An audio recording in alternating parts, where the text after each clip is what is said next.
ये इस तरफ सारी चीजें आप देखेंगे। पुरानी जो है बंशीधर मुरलीधर की मूर्ति है। चौखट सब इंडियन है ये। मंदिरों का शहर इचाक, एक बार फिर वहाँ मौजूद हूँ और हमारे साथ पंडित जी हैं जो पूर्वजों से इनका जो है चला आ रहा है। या बंशीधर मंदिर पीछे कैमरे में आप देखेंगे, बंशीधर मंदिर है ये और स्वर्गीय कामाख्या नारायण सिंह उनके पूर्वजों के द्वारा ये बनाया गया था। रानी को काफ़ी प्रिय थे कृष्ण जी और राधा जी, और ये मूर्ति जो है बादम से उन लोगों को मिला था।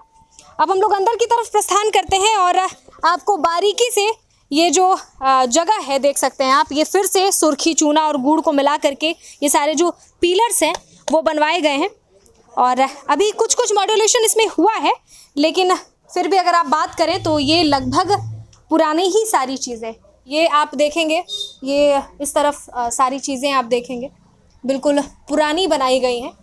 काफ़ी 300 वर्ष पहले की पुरानी ये यहाँ बैठकी हुआ करती थी। आप इस तरफ देखेंगे बैठकी हुआ करती थी, ये पूरा बैठकी हुआ करती थी पहले और यात्रियों के आगमन के लिए ये बैठकी हुआ करती थी। यात्रीगण आते थे और यहाँ पे जो है बैठकी हुआ करती थी और ये शायद पर्सनल कमरे होंगे उन लोगों के या शायद स्टोर रूम होगा। और ये काफ़ी पुराना आपका इचाक मंदिरों के शहर में जो है ये मंदिर और साथ में ये बैठकी वगैरह काफ़ी पुराना है, बहुत ऐतिहासिक है। और ये सब भी देखिए दरवाजे कितने पुराने, बिल्कुल देख सकते हैं आप, मजबूत और पुराने दरवाजे। और बैठकी ये ज़रूर हुआ करती होगी। और ये ऊपर चल जाने का, मंदिर जाने का, हाँ, ये रास्ता है मंदिर जाने का। और पिलर्स को अगर आप थोड़ा सा बारीकी से देखेंगे, ये सुर्खी, चूना और गुड़ मिला करके ये पुराने पिलर्स बनाए गए हैं। ये पूरे दीवार और ये सीमेंटेड, ये जो है सीढ़ी जो आप देखेंगे ये ऊपर से भले ही दिया गया है इसमें, लेकिन हाथ के बनाए हुए ईंट के द्वारा और सारी चीज़ें बनाई गई। अब पंडित जी हमारे साथ जुड़ेंगे और यहाँ के बारे में बताएंगे। सबसे पहले तो पूरा अपना परिचय दे दें पंडित जी। हाँ, मैं अशोक नारायण तिवारी, बंशीधर पुजारी इचाक। मैं लगभग 6-7 पीढ़ी से हमारे पूर्वज लोग यहाँ पूजा अर्चना किया करते थे। अच्छा, और सबसे पहले जो आपके ये थे उनका क्या नाम था? उनका हीरामन तिवारी के बाद आए मन्नू तिवारी के बाद आए महादेव तिवारी के बाद आए रघुनंदन तिवारी के बाद आए हम अभी प्रेजेंट हैं अशोक नारायण तिवारी। और हमारे पुत्र को बढ़ चढ़ के यहाँ पूजा अर्चना में सहयोग किया करता है, उसका नाम सूरज नारायण तिवारी। चलिए, बहुत शुक्रिया।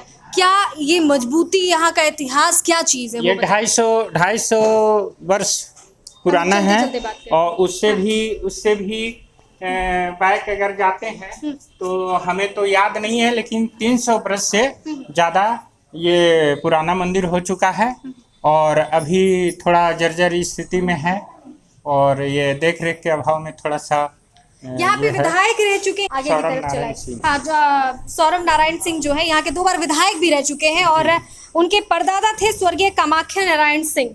जी। उनका क्या योगदान रहता है? योगदान रहता है त्योहार में या फिर अपना कोई भी स्पेशल ओकेजन जब आता है, उनका पर्व त्योहार आता है तो उसमें वो लोग बढ़ चढ़ के भाग लेते हैं। अच्छा। अब इस तरफ आप देखेंगे मूर्तियाँ आप देख रहे होंगे, काफ़ी पुरानी मूर्तियाँ हैं। यही मूर्तियाँ जो हैं यहाँ के जो यहाँ स्थानीय पुजारी हैं उनका कहना है कि यही मूर्तियाँ हैं। और इस तरफ आप देखेंगे मूर्तियाँ, आपको करीब से थोड़ा दिखा दूँ। ये प्राचीन काल से हैं, उनका क्या इतिहास है यहाँ का? कहाँ मिले थे ये बंशीधर? जो बादम से इनका चला पूर्वज और ये उनको आखट के दरमियान में ये मूर्ति उनको प्राप्त हुई राधा कृष्ण का, और वहाँ से इनका वंशज चला। वहाँ से आए रामगढ़ से आए इचाक में इनका विस्थापित किया गया इनको, और अभी इनका पूजा अर्चना यहाँ से हो रहा है। अच्छा। तो ये सुनने में आया था एक बार चोरी भी हो गई थी। हाँ, कैसे भगवान जी आ गए वापस? चोरी हुई थी और चोरी होने के क्रम में इनको मिला यहीं प्रखंड के बगल में, और उसके बाद वो थाना में आया। थाना से फिर श्री लंबोदर पाठक के द्वारा, स्वर्गीय लंबोदर पाठक के द्वारा ये मूर्ति को मंगाया गया, फिर से प्राण प्रतिष्ठा हुआ और फिर से इनको सुशोभित किया गया।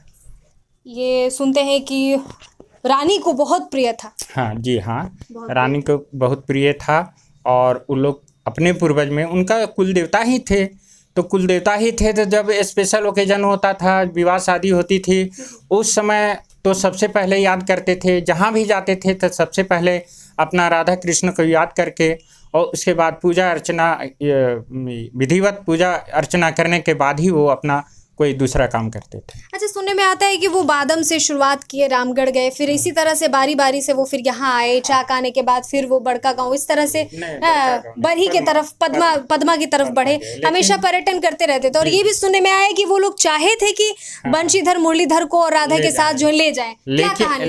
लेकिन ये जब इनको लगा कि अब हम पद्मा जाएंगे तो पद्मा में हम ये करेंगे, उसके बाद बंशीधर अपने कुल देवता को हाथी पर सुशोभित किया गया, परंतु ये वहाँ जाना नहीं चाहे। इनका मंशा थी कि हम इचाक छोड़ के अब कहीं नहीं जाएंगे।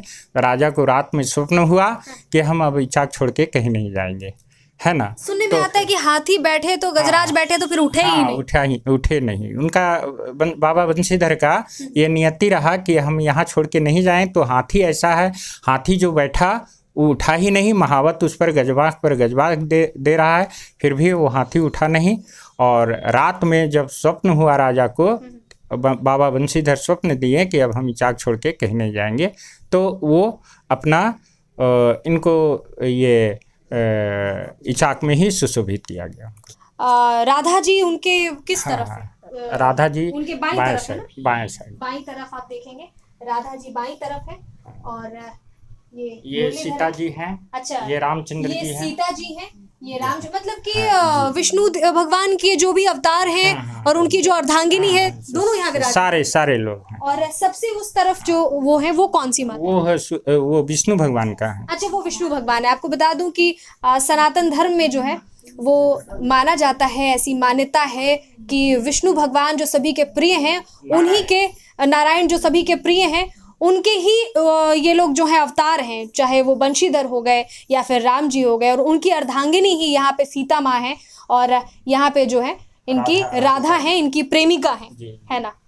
तो ये मूर्ति काफ़ी पुरानी है और मंदिरों का शहर इचाक माना जाता है।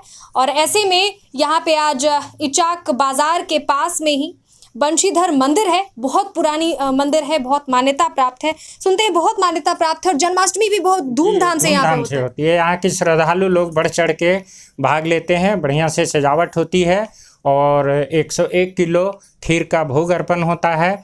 और सारे श्रद्धालु खुटरा से, कुरहा से और दूर दूर के गांव से भी लोग आते हैं पूजा करने के लिए। यहाँ रात्रि में पूजा होता है, 12 बजे रात के जन्मोत्सव मनाया जाता है। उसके बाद भजन कीर्तन होता है, उसके बाद समापन हो जाता है, और 6 दिन के बाद फिर छठियारी होता है। अच्छा, मतलब उनका जन्म हुआ, जन्माष्टमी हुआ, और उसके बाद छठी भी मनाया जाता है, जैसे हम लोगों में छठी भी मनाया जाता है। फिर छठियारी छठे दिन में उनको फिर से वस्त्र आभूषण से सुशोभित करके और छठियारी मनाया जाता है। उस दिन भी भजन कीर्तन होता है और बढ़िया से प्रसाद का भी वितरण हुआ।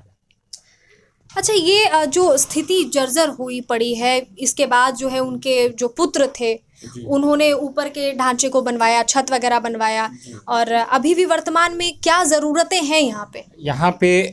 देख रेख के अभाव में थोड़ा सा ये बिल्डिंग धराशायी हो रहा है, टूट कर गिर रहा है ना। कहीं से इसका आउट ऑफ इनकम नहीं है, जिसके चलते थोड़ा सा परेशानी हो रही है। इस बार ये मंदिर का ये होगा, आपसी सहयोग से हम लोग इसका ढलाई वगैरह करने का विचार बना। ये आपके शिव पार्वती के और राधा कृष्ण का ये कृत्रिम है, बाद में लाया गया है। ये आप उदय भान सिंह के द्वारा ये दिया गया था।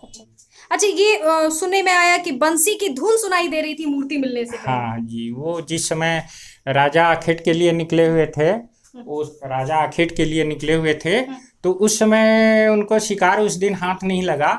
तो उस दिन वो जब थक हार के बैठ गए, तो जब आँख उनका आ गया, तो आँख आने के बाद उनको लगा कि कहीं से बंसी की धुन आ रही है, कभी दूर कभी पास, कभी दूर कभी पास। तो इस स्थिति में उनको याद किए, आँख खोल के भगवान को याद किए कि भगवान आप जो कुछ भी हैं, जो भी हैं, आप हमें दर्शन दें। तो उसी समय राधा कृष्ण का मूर्ति उनको दर्शन हुआ। यहाँ पे जन्माष्टमी मनाया जाता है क्योंकि जाहिर तौर पे ये इचाक मंदिरों का शहर में बंशीधर की जो है ये जो मंदिर है, ये जो मूर्तियां हैं काफ़ी प्राचीन है, सदियों पुरानी है और ऐसे में स्थानीय लोगों की भी यहाँ पे यही मांग है। क्या बोलते हैं चाचा, क्या होना चाहिए यहाँ पे? यहाँ पर बनना चाहिए अच्छा से बनना चाहिए, सौंदर्यीकरण और होना चाहिए। हाँ, सुंदरीकरण होना चाहिए और अच्छा से होना चाहिए। अच्छा से हाँ, और पूजा भी अच्छा से होना चाहिए। मान्यता की हो? बहुत कुछ है, बहुत कुछ मान्यता है।